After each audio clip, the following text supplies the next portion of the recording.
we're about to shoot a shot.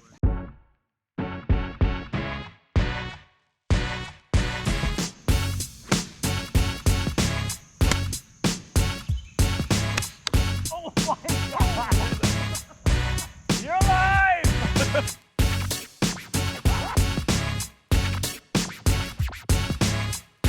Ladies and gentlemen, welcome to another exciting, awesome episode of Gripping Golf Podcast. I'm your host, Billy Daniels. To my left, as always, is the Dave Miller. How are you doing today, Dave? I'm super fantastic.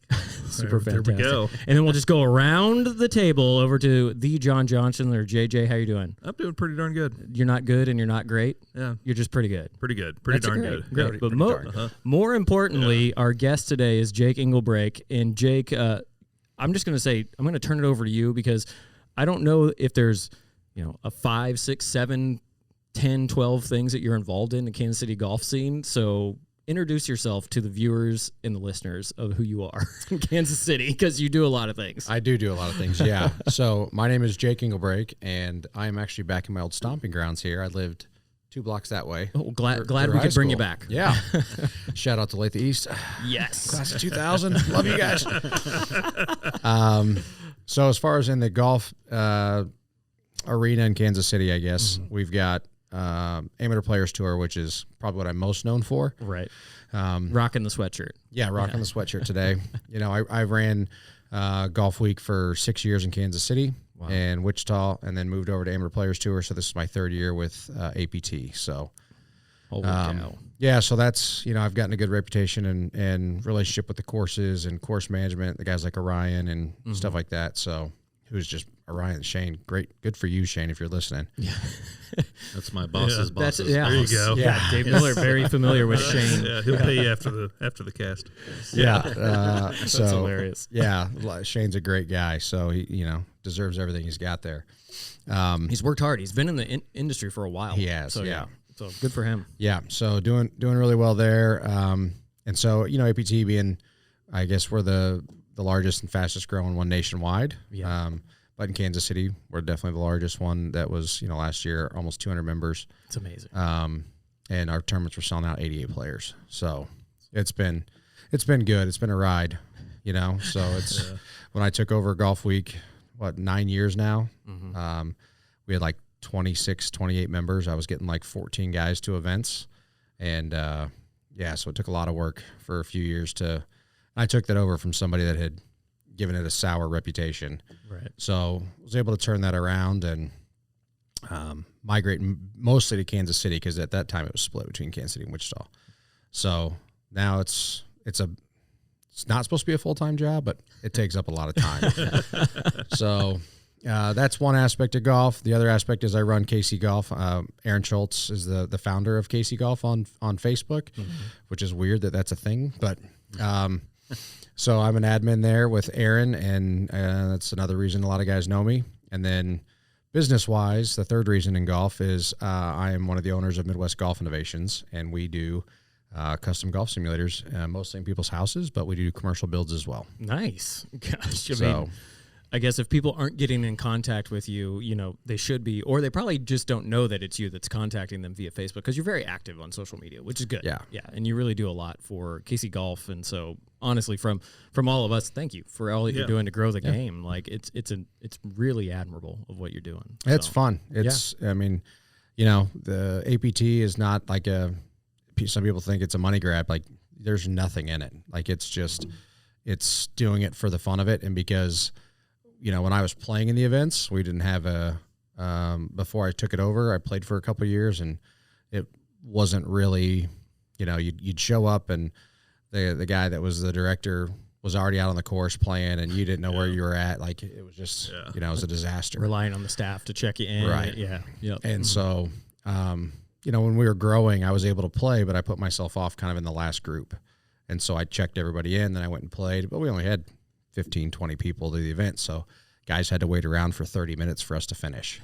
No big deal. Not bad. Now you got, 88 players. I no longer play in any of my own events, and I just focus on the player experience. Which I can say, because I know Dave was going to try and play last year. I played in the year before, and that was amazing. You didn't play that day, and like you upped the level. Like, not to know, I didn't really have anything to compare it to be honest.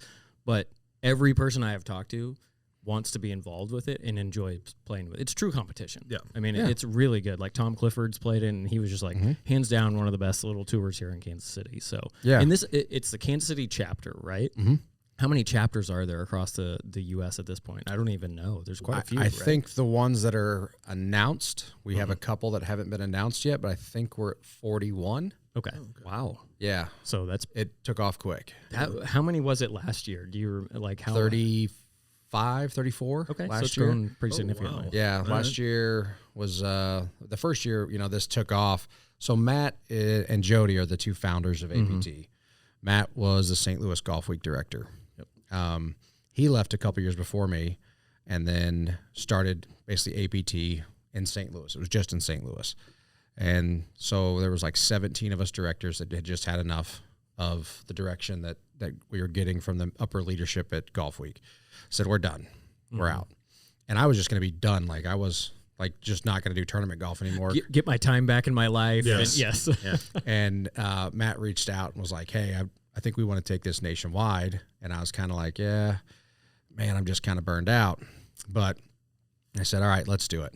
So we thought we might have like 500 members. And I think we talked a little about this last time I was on the show. Yep. First year was like, what was it, 2,700 members or something like that, 3,100 members. And last year was 3,800 members nationwide. And this year I think we're like 600-700 members ahead of where we were at this time last year. So just constant steady growth, which is good. Yeah. I mean, Matt and Jody have done a fantastic job booking incredible venues for our majors, and then the way the majors are ran. And, we have some incredible tour partners between like Turtleson Apparel, 2 Under, Ricky Fowler loves his 2 Under. I'm wearing them right now. Big fan. Yeah. So you've got Turtleson, 2 Under. We've got Blue Tees, Rangefinders. You've got Golf Tech is on board now, so our members can get discounted lessons at Golf Tech, fittings, stuff like that. Scony shoes, which I'm wearing right now, actually. Ooh, show them. Bring them up. Yes. Yeah. Heck yeah. So they look like Hey Dudes, but they're reinforced slip-ons with soft spikes on the bottom of them. Nice. So you can play in them. Yeah. Wait, so was that unveiled down at the PGA Show? Was that okay? It was. This was the number one product, right? Number one new product. Yes. Cool. Yeah. So our members get discounts with all those people. Heck yeah. So just join for that reason. But the first year we did it, we had the discount with Budget Rent-A-Car. Some of the discounts you could get before when travel was they were desperate. Yeah. Right. So travel was, like the discounts we got on rental cars. The first year I did it, I saved it was like $800 and something in rental car fees just from using our discount code. So I was going to say, you must rent cars all the time. Well, when I traveled, okay, yeah, I would travel for the majors. Yep. I'd be out there for a week or 4 days, whatever else. I'd rent a car, and I had an Enterprise discount for a while, and I'd look at an Enterprise, and it was like, okay, that car's $800. Right. I'd go to Budget, use our code. It was like $320. I'm like, okay, that's awesome. Okay, yeah. So one of our guys actually joined, and I reached out to him like, you haven't played any events yet. I would encourage you to play the events. He goes, I really don't know if I'm going to have time, but I do travel for work, and your discount's better with Budget, and that's why I did it. Like, you got to be kidding me. What's a membership? So like people can join. It's like what? $125 is the standard one. Yep. And then Folds of Honor is our charity partner this year.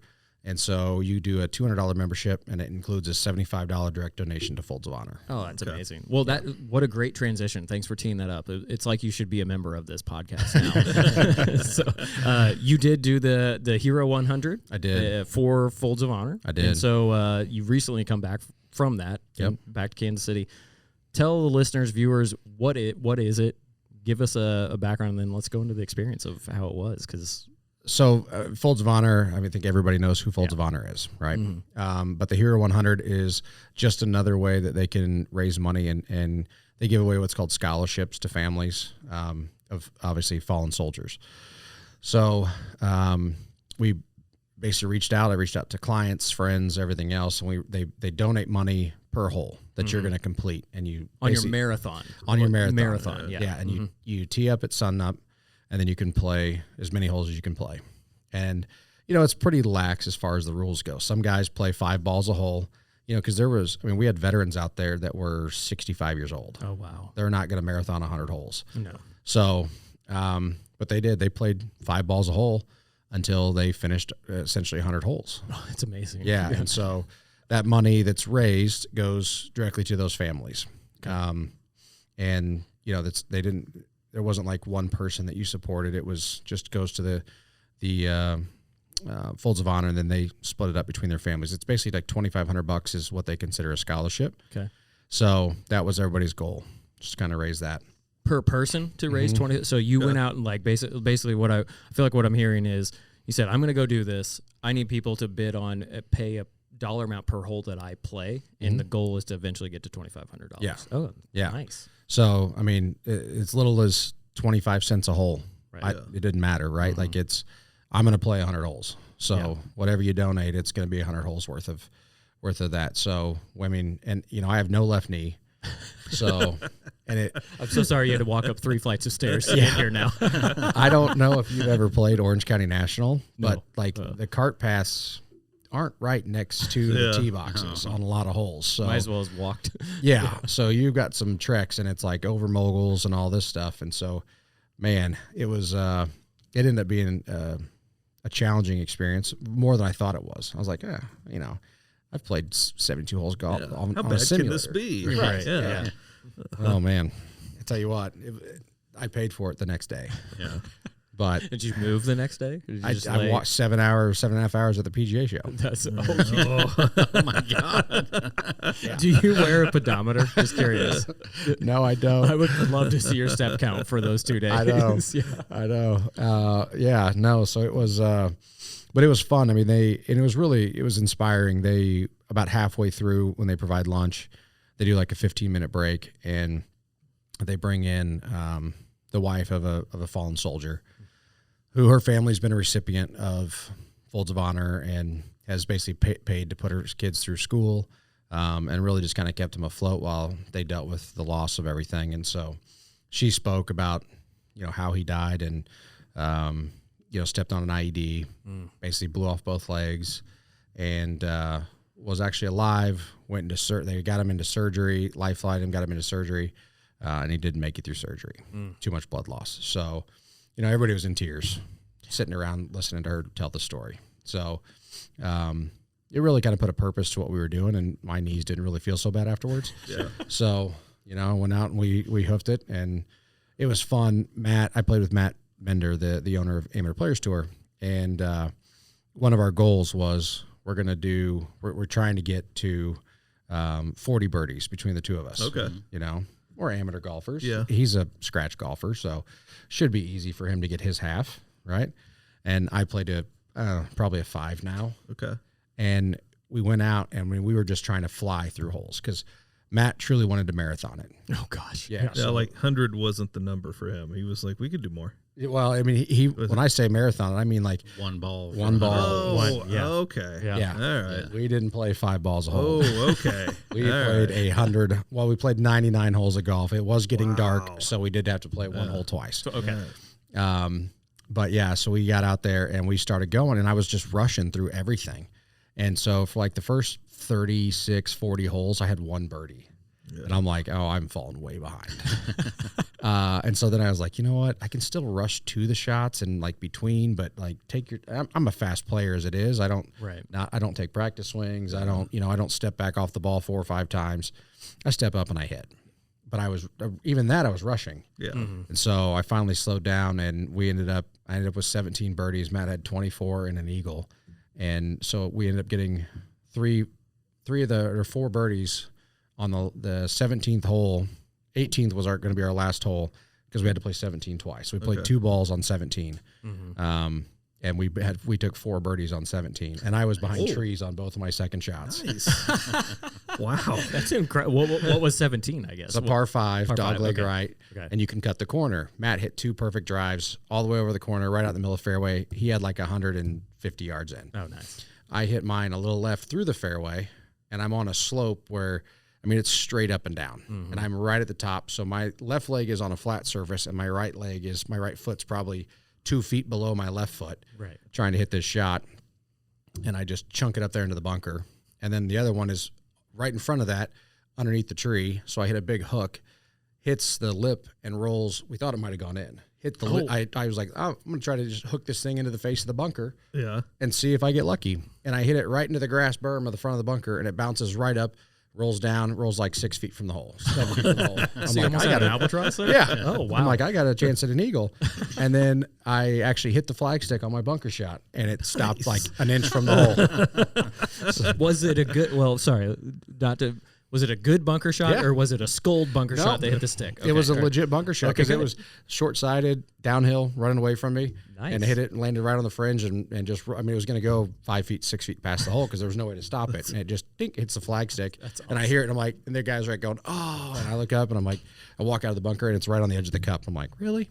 Wow. So, yeah. And then So that was on your 98th, 99th hole? 98th and 99th, yeah. So we had, I birdied it, both of my birdies. Matt birdied both of his. And then we go to 18, and we both were like left is dead on 18. Mm-hmm. They have grass bunkers that are almost impossible to hit out of. So we both were just in the right rough, sand wedges in. I hit it right next to the flagstick, rolls just over the back edge. That sucks. Chipped it up, hit the flagstick, and this thing was like no flag. It was in the hole. Hits the flagstick and stops on the edge. Comes right back to the front of it and stops on the front edge of the hole. I'm like, come on, man. 2 in a row, 2 holes in a row. and especially 99th and 100th hole. That's Yeah. crazy. So you found your rhythm, it seems I was like. going to say, your stride. Yeah. It was, I lost 2 balls the first 36 or 40 holes, and then I played the last, 60 holes with 1 golf ball. That's amazing. You know? Wow. So, like, I just started playing good golf, and I bet I was 15 over par on the first 40 holes, and I probably shot even on the last. Well, then, maybe 3 or 4 under on the last 60. Yeah. Whenever you go out to play, just play 40 holes before you actually play a round of golf. Well, it was kind of a running joke that my front 9 and back 9 looked like 2 different people played it. Yeah. Oh, yeah. I'm that way. That's how I'm like, I have to get into the rhythm of things. Yeah. So that's really, so is it like people were bidding on the birdies that you're making? No. Okay. So we did some individual stuff with some guys, Gotcha. but no, it was basically just on amount of holes you completed, and then you just like could update it. That's amazing. And let them know. So we updated about the halfway point, and then for whatever reason, I was having an issue updating it at the end and had to do it from my computer the next day. But yeah, we teed off at 7:15 and we finished at about 5, right before 6 o'clock, 6 p.m. Wow. That was going to be like, how much daylight did you truly have? Yeah, I mean, it was pretty much sun up to the sun was setting. It was a beautiful. I've got a picture of the Your guys. last hole, I saw that picture. It's beautiful amazing. picture guy sent us. But yeah, that was it. That was my last second shot. Amazing to do it in winter hours, because like when I think of doing something like this, I'm thinking like June, like June Summer 21st. solstice, Yes, yeah. yeah, exactly. 6 to 9. Yeah, Yeah, exactly. You probably do 200 holes based on what you did. No, I thought it'd be worse feeling, but like, so I've got no left knee, and so the right knee I was putting so much weight, and I'm a fat guy, so I'm putting all this weight on my right side, trying to like get up these moguls, which is just normal for me to do. And by like the 45th hole, my right knee was on fire. Yeah. And I like looked at Matt and I'm like, I don't know, man. This is like, I'm in pain. And I said, I'm going to push through as far as I can. And then we stopped for had lunch, listened to her, and I'm like, I don't even care what my knee feels like. Yeah, we're going back out there. Take a leg. Let's go. Yeah, take a leg. You know? Motivation right Yeah. there. Right. It's So- really put things in perspective for you a little bit of like, okay, my knee hurts, but I can keep going. Right. That's yeah. amazing. And then, my business partner was down there. He came down on Monday, so he wanted to go out to eat Tuesday. So we went out to eat Tuesday, went to this Korean barbecue place that we found last year. Phenomenal food. Had some real A5 Wagyu and all sorts of stuff. Beautiful place. So we ate, then we went to a cigar bar, and we ended up having a cigar, met a couple guys from the PGA Show that were in town for that. So we were there at like 10:45, and we had our first meeting at the PGA Show at 7:45 on Wednesday morning. So by the time we got back, and I was like, I probably should have gone to bed earlier than this. Let the body rest. Yeah. So when I got up on Wednesday morning and tried to stand up from off the side of the bed, I was like, oh, okay. This is going to be a fun one today. Tylenol, Advil, whatever you're going to take, some ibuprofen. Yeah. I said, once I start walking today, I can't sit down. Right. I just got to keep walking. Yeah. Oh my God. You're looking for a segue. You're like, there's going to be something around here to ride. Yeah. I guess it was probably closer to 9 hours at the PGA Show. We got there about 7:30 and left there about 4:30. Wow. So speaking of PGA and John again chiming in perfectly with, let's say, segue there. Let's go to the PGA Show. What'd you think? What was your experience down there? Top products, things that you're excited about. Tell you what, it was. I mean, compared to last year, it was just a different show. Wow. Last year we saw everything. We stopped and talked to people in clothing and hat embroidery, and I mean, just all sorts of stuff that we're always kind of. So my business partner and I always kind of trying to look at different things that we can dabble in. Yeah. And so when as far as the simulator stuff goes, there was like 3 companies there last year, and that was about it. So I talked to Golf Zone, and then I went and actually visited them shortly after, flew out to DC and met with them. So they were there, basically the Korean companies last year that were like, COVID what? Yeah. And then, but like no Titleist, no Taylor, none of the clubs were there. Like the outdoor thing last year, I guess there was like 8 booths. Oh, at demo day? Is that what you're talking? Yeah. Yeah, demo day there was nothing. Yeah. This year it was a full thing again, pretty much. Yeah. I'd say probably back up to like 85% capacity. Yeah, that's what Jonna Augustine was just on, and she was talking about the fact that she goes, if you don't make an appointment, there's no way you're gonna be able to hit any clubs on demo day. So yeah, and that was the day that we did the Hero 100, so it's not like we were gonna go demo anything, which that's not really what we're out there for anyway. When we're looking at the PGA Show with what we do, right. But it was, you could tell it was packed. So, and I didn't realize this, they still open up. So OCN is like 2 full 18-hole courses, or I guess they're going to have a live major there this year. Oh, okay. All right. Not sure it's a course cut out for that. Meaning, what do you mean by that? Like it's a nice course. Yeah. But it's a nice public course. Yeah. Okay. But it's not like what you would think of when you think of a PGA course. PGA event. The rough was pretty thin. It's Bermuda. So the challenge is you get in the rough, you're hitting off of mud, essentially. Yeah. So it's not like the thick Bermuda where the ball is buried. You don't know how it's going to react. It's just like pick it clean and it's fine. But you have a real good chance of hitting a giant mud ball, Oh, So that was kind of those the are issue. always by summertime. Did you say that again? Sorry. I said it'll be thick by summertime. Yeah. Yeah. But their event here is in like March. Oh, is it? March or April, something like that. It's early. I don't know what the growing it's got to be different growing season down there. In terms It's pretty I guess dormant. Bermuda is pretty warm. Warm season turf down there. So, It does go. It goes dormant, and So I hope they filled in. The one thing about OCN I will say though is they can tip that thing out long. Oh yeah. What yardage did you guys play from when you were doing your? The first round, so we played 18 holes, and Matt was like, "Let's play these tees." I'm like, "Do we really need to play 7,000 yards for? We're trying to play 100 holes of golf. Right. I'm good going to the junior Yellow tees." Yeah. So we played the first 18 or first 36 from like 7,000 yards, and then I think it was the first 18 from 7,000 yards, and then we jumped up a tee box, so we were like 6,400. And I think that's the 4th tee box up. So okay. I think the backs they can tip it out to like 7,600 yards. Oh wow. Yeah. It's kind of going out to Colbert then. Colbert's got all those tee boxes. It's like, you got purple, blue, purple, black. They got like 8 tee boxes for each hole. Yeah, exactly. Yeah, OCN's the same way. Okay. It's got a bunch. So Well, now I understand why you started birdieing holes. You kept getting closer and making the holes shorter. it is easier. Yeah. It is easier Allegedly. when you hit driver. Yeah, allegedly. Yeah. If you haven't, I'm going to chime in because I'm going to bring this up. Is Dave played from the yellow tees out at Sycamore Ridge and didn't have a ton of birdies. I had a birdie.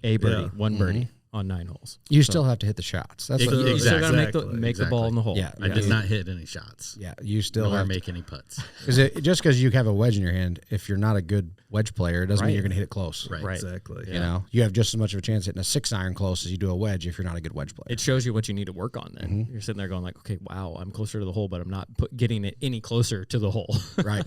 I remember when I was a Division I guy player, and my tour index on Golf Week was like a plus 1.2, and I would go out and these guys I was playing with hit the ball 50, 60 yards past me off the tee because I hit such a spinny driver.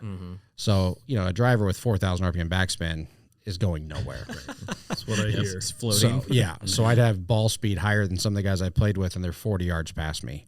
But my iron game and especially my wedge game was so good that it didn't matter. Yeah. Because I hit my irons just as long as they did, if not longer.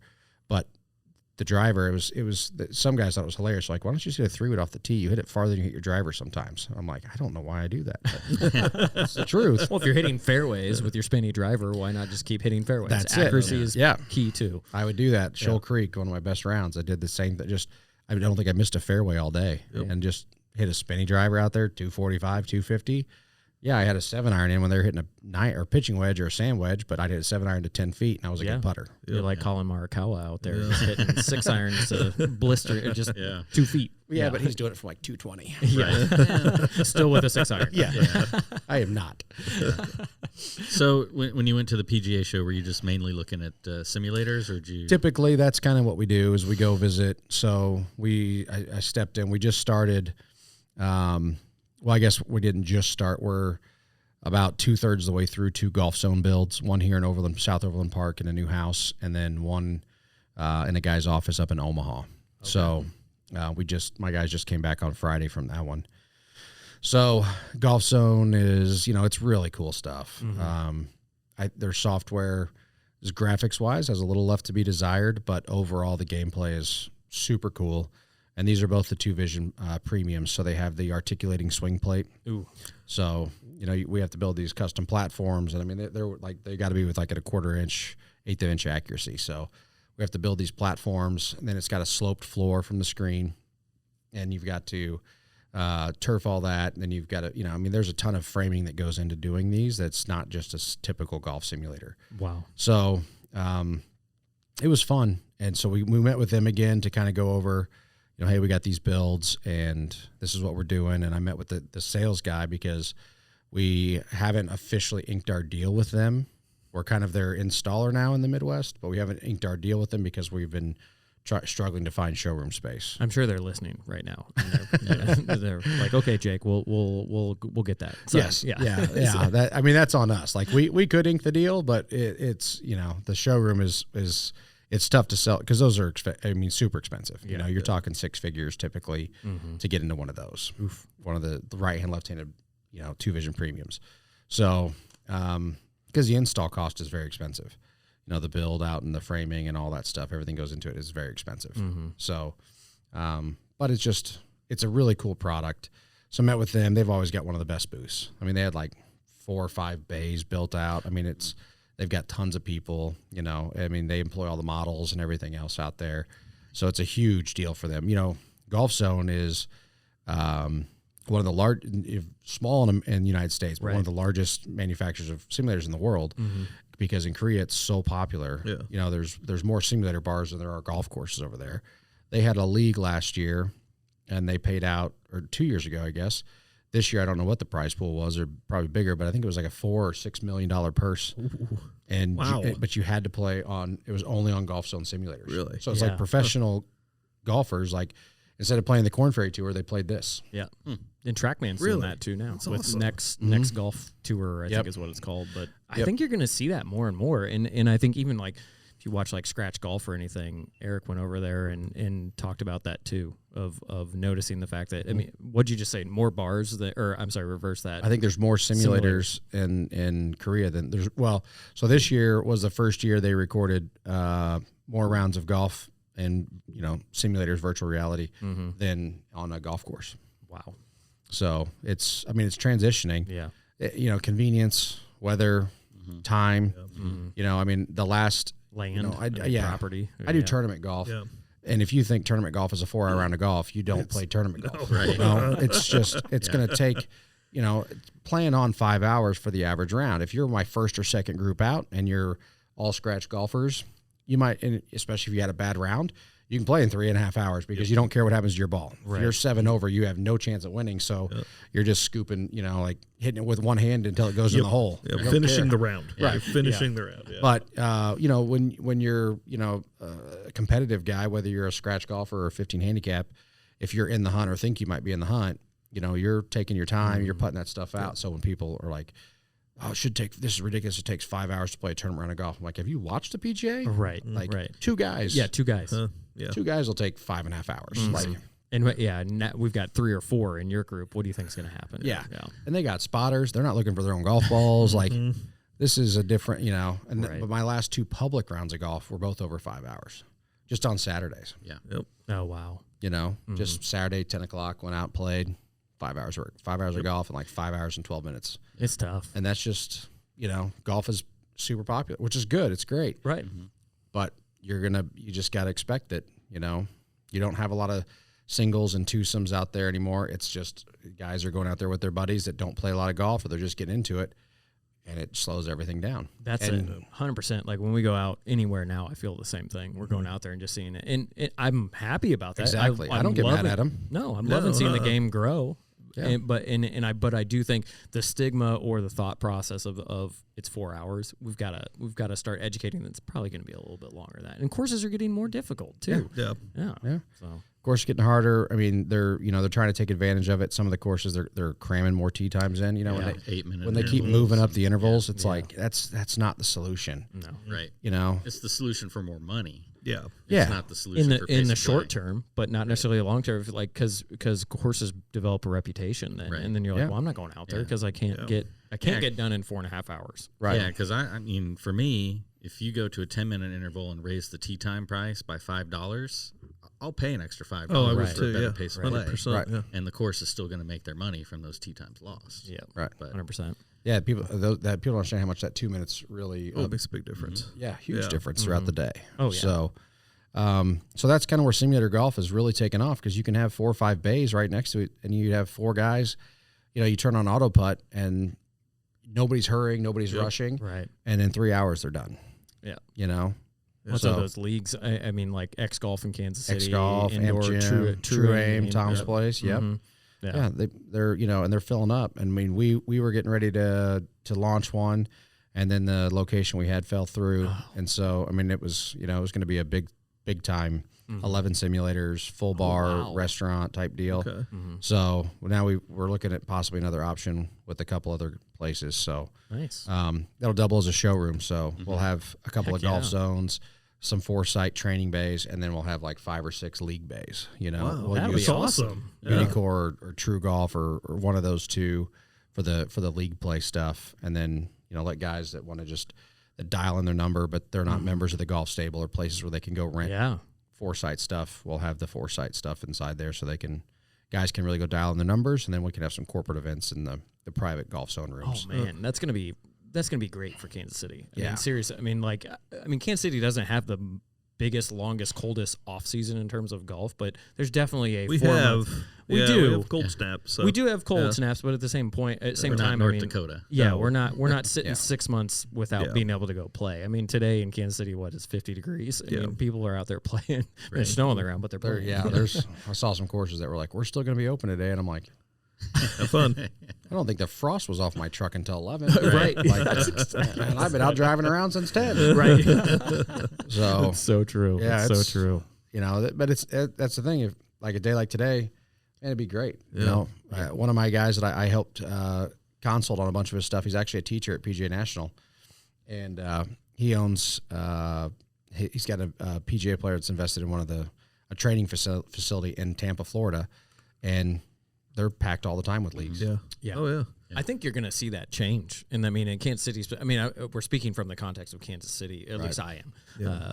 I think that's going to be a huge change in Yeah. terms of, I would think 5 years ago, you'd be like, it's such a season thing. Like you're going to have to only do that in the off season. Nope. I think it's going to become Well, Yeah. the like- death. Like it's nice to tee off at maybe 6 o'clock at night. Yeah. Yeah. You got stuff with the kids all day long, or you're doing stuff around the house, and Yep. Yeah. everybody's home, settled down. I'm gonna go get 9 holes in. Well, I think It's a great thing. Yeah, and I think Top Golf helps with that Yeah. in the component of really opening up the idea of it. It doesn't have to be this. The family can come. Yeah. Everyone can participate. Well, that's going to happen with this. Is like everyone. To what Jake is saying, it's going to be a bar. It's going to be a restaurant. I mean, you're going to have people that are be like, let's go there, and everyone's going to be happy. Yeah. and that's pretty sweet. Sounds Yeah. like heaven on earth. Right. Yeah. There's a lot of golf courses. A lot of the country clubs are starting to do, the indoor stuff. They're jumping on board because they're seeing it too, and some Added of them, value in Yeah, terms some of of them are kind membership. of behind the 8 ball, and it's kind of cracks me up when I talk to some of these private clubs. Like, well, we need to, we got to pass the board and raise the money, and I'm like, your initiation's $60,000. Right. You should have the money. Come on. Yeah. You One know? of your initiations is my simulator bay. Yeah, exactly. Yeah, like all you got to do is just ask like 5-year members, hey, do you want to put money in for this? Sure. Yeah. Yeah. You know? Oh, they would, and they would totally do it. Yeah. Yeah. And so we got one course locally that I can't say a whole lot about it yet, but they're talking about doing like a massive build out, adding a whole new restaurant, tons of simulators. Yeah. Because of the fact that it's like for them, it's, you know, they're one of the only ones around that'll have it. Tournament wise, you know, you can, It's an attraction. yeah. And if absolutely. if you got to scramble with 50, 60, 70 people and it's pouring down rain, have it Change indoors. it. Yeah. Mm-hmm. You know, they'll be able to have corporate events inside. So I mean, they could do a mix of both. Like, hey, yeah, you want to rent the simulator and the course? Great. Yeah. You know, we'll have long drive going inside and closest to the pin on the simulators, Yeah. and people can go play. Yeah. You know, so I just had the $1 million business idea to add on to that. Oh, right. Well, don't tell everybody. No, I'm going to Yeah. say it right now. So when it comes to fruition, everybody knows it was me. And immortalized. Yeah. Okay.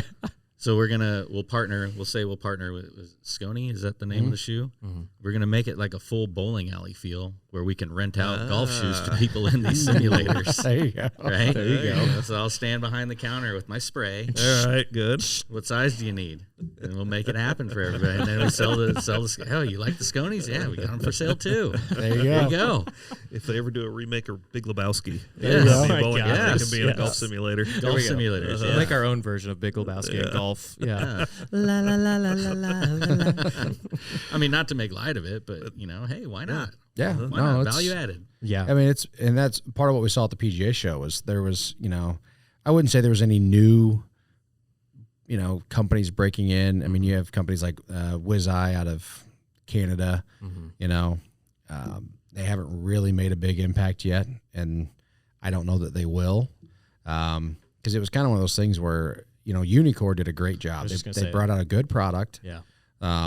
That is fairly accurate. You know, it's within a couple % of Foresight stuff. Yeah. Right. So accurate product.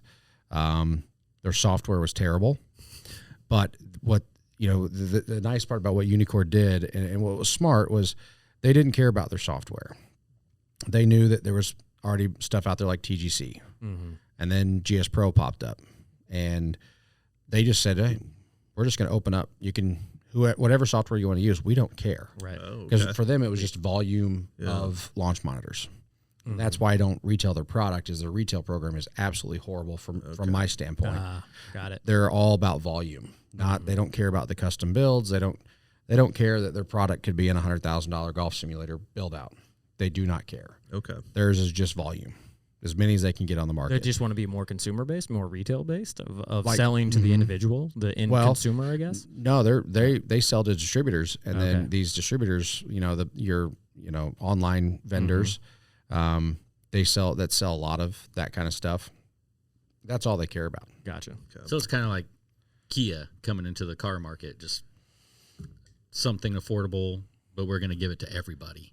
And then maybe eventually we'll start upgrading our stuff, and you'll really start to like it. But we want our name out there. We want everybody to have it. It sounds like they know that we're good at building the launch monitors. We don't want to build software. Right. Like we're hardware.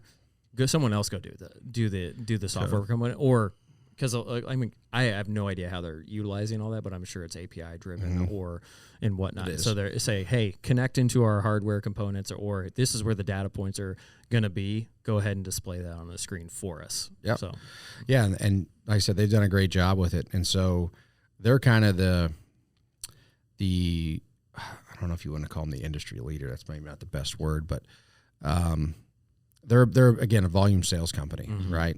So Foresight Foresight never cared about that. Their deal was, if you want the best, you're going to buy Foresight. Right. End of story, right? Like if you want the best indoor software that's going to measure all this data and not calculate, not guess, this is what you're going to buy. You know, end of story. TrackMan was the best outdoor. Right. You want to measure everything, we measure it all outside. Calculates inside. Okay, you get some weird readings right. time to time. You know, they've made leaps and bounds, but TrackMan, here's my issue with them. They just sued GS Pro because Foresight just made an announcement that they're going to support, like GS Pro is going to be their a supported software. Essentially, I think, and this is no inside information, my personal opinion is that Foresight's probably going to go away from the gameplay software because of how expensive. I mean, they just, unless they went to a subscription base, Right. which I don't know why they've never done it, but they just spent a bunch of money to come out with FSX Play and a lot of time. And it's a big leap up from the old FSX 2020. Is it as good as the other one that's available third party for $250 a year when Foresight will charge you $250 a course? Right. Oh, okay. Not even close. I think right. the market is changing of who the consumer is going to be. Is the what I feel like I hear you saying is they're going to sell more of their product to the person that's going to take it outside, potentially use it inside, but they don't need to necessarily give them the software to have the courses. It feels like they're going, okay, our money is over here and making a better product. And then the other thing about like the suing component of is I don't think people realize how much of the industry TrackMan owns in terms of patents and stuff like that, because like especially the radar component of it and I know Foresight and all these are camera based, but that was shocking to me to understand how much TrackMan has locked down in terms of what they own in the proprietary patent component of the radar based launch monitors. But they've never been successful in their lawsuits. You know, they sued FlightScope when FlightScope came out, and it really was because they were scared. They're charging $25,000 for a TrackMan. And FlightScope came out with very similar technology for $1,500, Right. or whatever it is. I don't know I don't sell them, but you know, so that freaked out TrackMan. Of course they'd be. I mean, of course they'd be freaked out because it's like, well, wait, why are we charging that much for our product? And so someone else they can do basically it? just tried to put them out of business before they got any traction. Well, they didn't succeed. FlightScope was backed by enough investors that had money that said we can go to court all day. Yeah, exactly. You know, GS Pro, I don't know that they've got that leg. GS Pro is a massive community-based software. The thing is, what TrackMan's suing them for, they have zero grounds. Zero.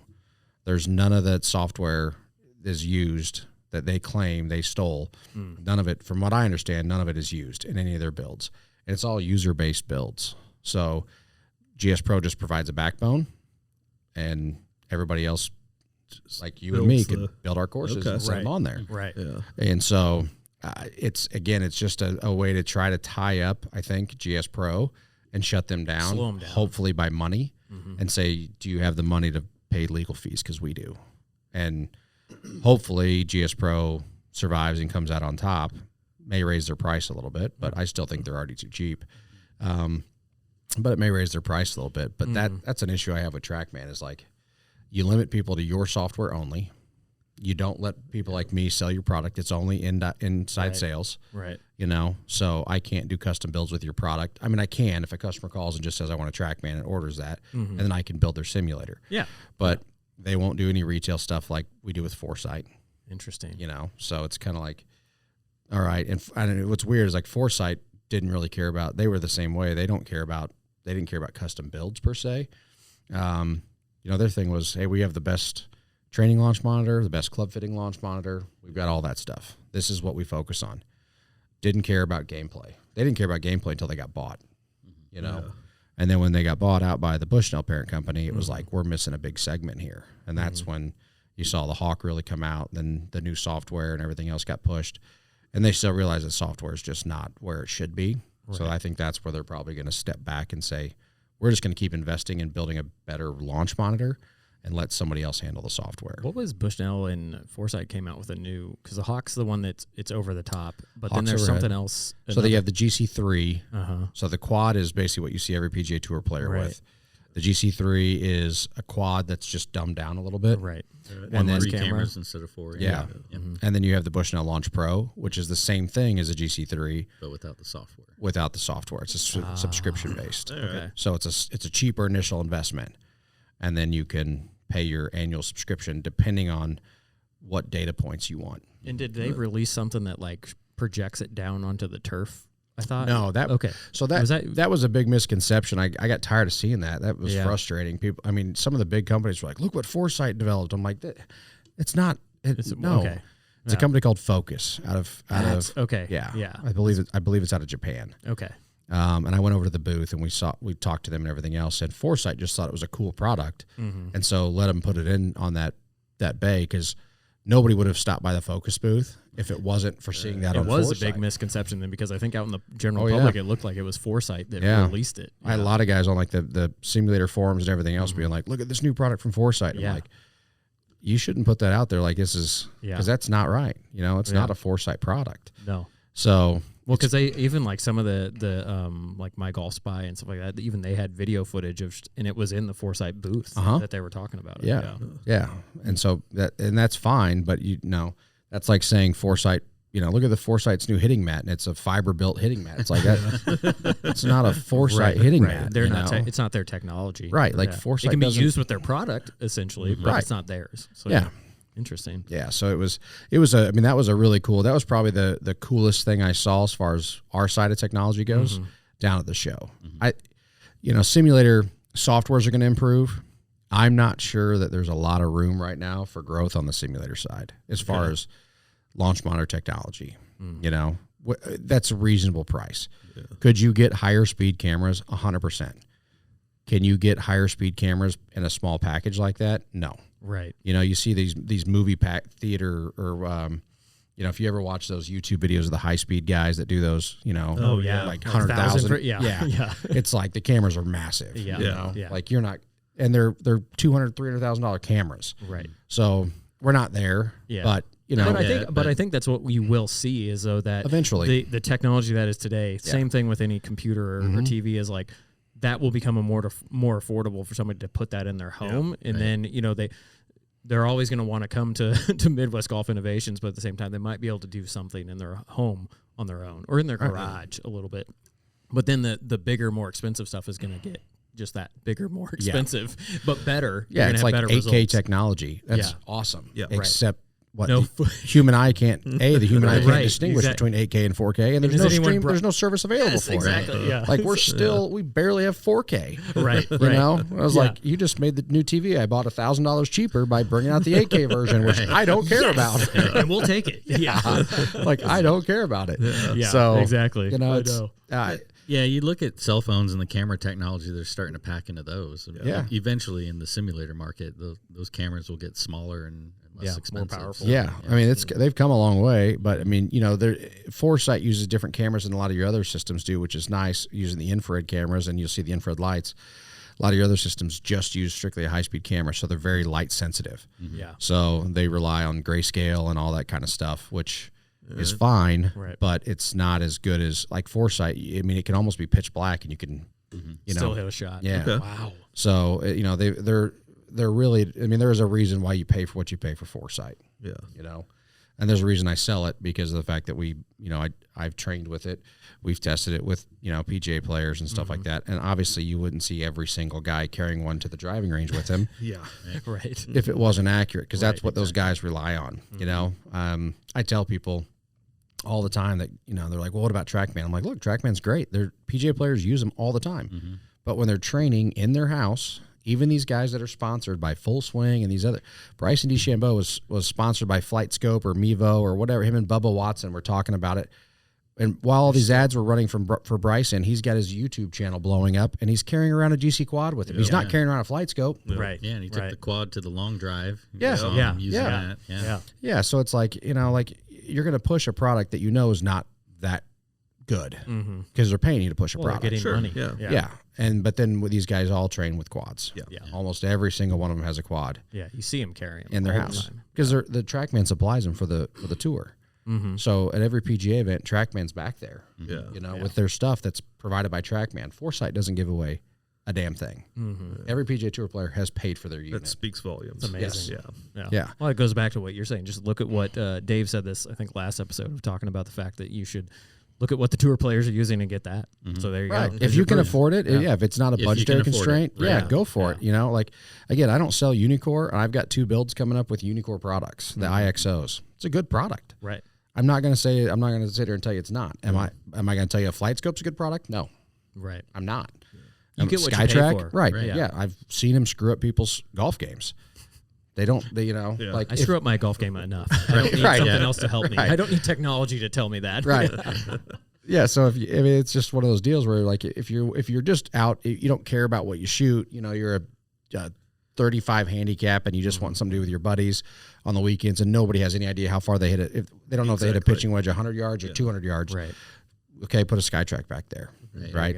Who cares? Or a Garmin R10. Right. R10, a Mevo. Yeah. Yeah. Like, But again, go for like it. you said, you get what you pay for. So Right. if you buy the $500 unit, you shouldn't expect flight scope accuracy. Yeah. You should expect a $500 unit accuracy. Right. Mm-hmm. Yeah. So, and that's, so for what we do on our side of things is, we cater to the more serious golfer or the higher end clients. Right. So, not that we can't do cheaper builds. I just don't. We just, we have so much work going on right now with people that want to, they want accuracy, they want quality. One of the big things we talk about, projectors is kind of one of the things that's really changing in the golf sim space. Almost, again, catering to stuff that we don't put in though, which is unfortunate. So when we set somebody up, 16-foot screen, and they're hitting from 12 foot from the screen. If I put one of the nice bend cues in, it's literally right in the danger zone of getting whacked. Yeah. Right. Yeah. So it's Oops. like they're catering to like the lower, like budget builds, Right. where guys have a small screen and they don't have a whole lot of space. Right. And I'm dealing with rooms that are 30, 40 foot deep, 20 feet wide, and 12-foot ceilings. Right. So the builds and the projectors that we use are way different than a lot of golf sim projectors, and we've been able to find some good ones with putting new lenses in and stuff like that. But I think that's something that's going to continue to improve. That's probably where the change is, because I didn't even think about that until when I was moving my projector in my bay. I don't have a simulator; I just have a projector, but I could only put it so far back. And to what you're saying is like that could be in the backswing danger or the follow through danger zone, and then you're like, oh, there just went my $3,000 projector. And it also depends on your your ceiling height. All this stuff comes into play. We did one for some guys downtown, and in their office, and they because they had sprinklers, we dropped basically a suspended ceiling below their sprinklers. And then, so the hitting area is like 9'11", but the ceiling and the screen height is right at 9 foot to get below the sprinklers. Ooh. Well, that means the projector has to be mounted at that 9 foot to not have a shadow on the top. And because of our space limitations and everything else, it ended up basically being right in. We moved it forward and backwards as far as we could, and it was always in danger. And we had this thing in a cage we built basically. And he's like, man, it got nailed again. So luckily it was a nice projector. That projector down there is almost $20,000. Yeah. And so we were able to shift it all the way to the side, as far over to the edge of the screen we could, and use keystone adjustments. And I think it's a cost that most people don't think about. They're used to seeing the stuff online, but I bought this projector for $800, and literally had not a great conversation with a guy back and forth a little bit today, and I don't like try to get into pissing matches with anybody, but he tells some guy, says, I got $15,000 to spend, what should I buy? And the guy basically lists like this launch monitor GC3, buy a great enclosure, great projector, great computer, blah blah, and save yourself $5,000 to $7,000. And I'm like, how do you explain how you get all that for that price? And then and finally, when it comes down after this. And I'm trying to be very polite and professional. Like I'm just trying to understand how, because I'm pricing this in my head and none of this adds up to that. And then he gives all these anomalies, and it's like, you basically just said like you bought a use this, a use that, you found this, you bought some bundle thing, and you were able to sell the other part of the bundle, and so like you claim you bought $1,000 hitting mat, and it only cost you $200. It's not going to cost him $200. It's going to cost him $1,000. Yeah, right. Like you can't make the anomaly the rule, man. Like, right. And he was like, you need to be less helpful next time. I'm like, I'm trying to help the guy set realistic expectations. Right, of the cost. Yeah, of what it's really going to cost. And you're talking about a great enclosure. A great enclosure from Carl's is $4,000. A great projector is not a $500 projector that you own. That doesn't make it, he posted a picture of it. I'm like, you have to play in the dark because it's like 1,800 lumens. I watch movies on my garage door with it. Can it work for this? Yeah, and it's exactly. I don't, we have a different opinion of great, I think. Yeah. Well, and I think that's going to be the change. Like that's part of what's going to happen is people are going to say, "Oh, I can get a GC3 and I can do all these things because I already have all these components," and they're not going to have.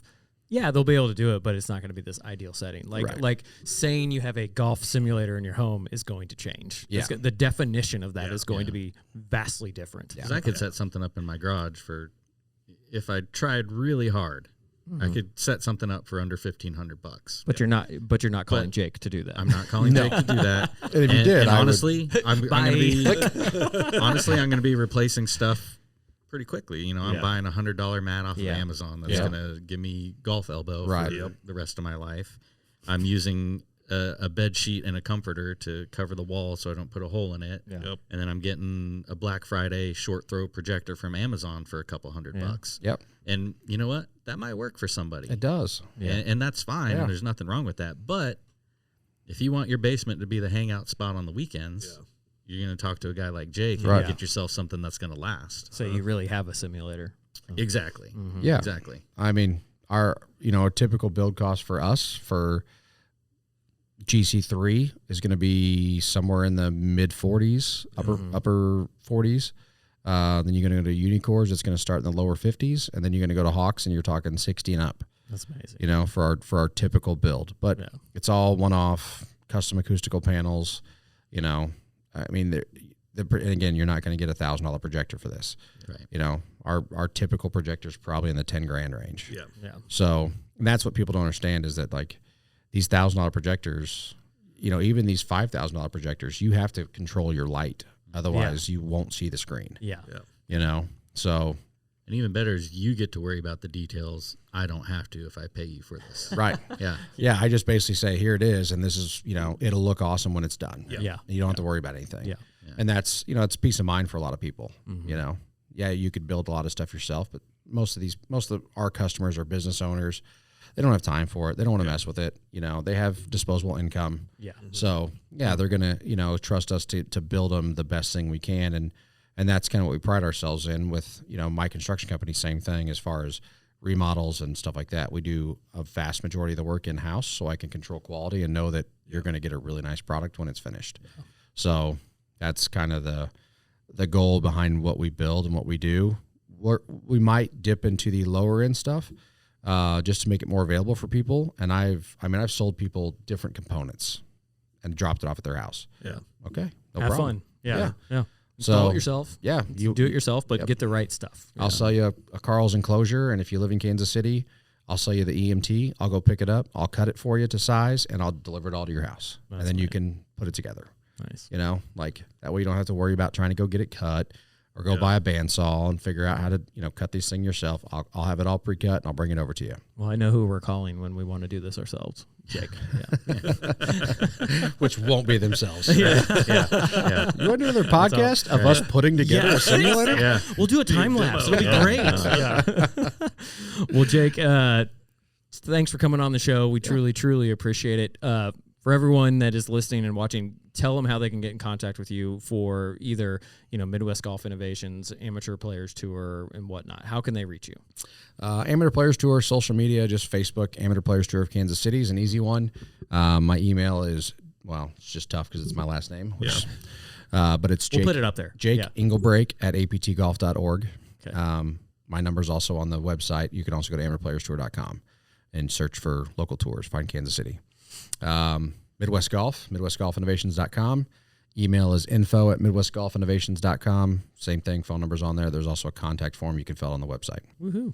So awesome. Yeah. KC Golf website or Facebook, just join KC Golf. There you go. Yeah. If I like you, I'll approve you. Yeah. You do a fantastic job. I love that you put all the new members up there each week and stuff like that. It's every really Saturday. Cool. So every Saturday. Nice. We appreciate you that you do that. So thanks again for joining us for the show. Yeah, no problem. Thanks for having me, guys. Thanks, Jake.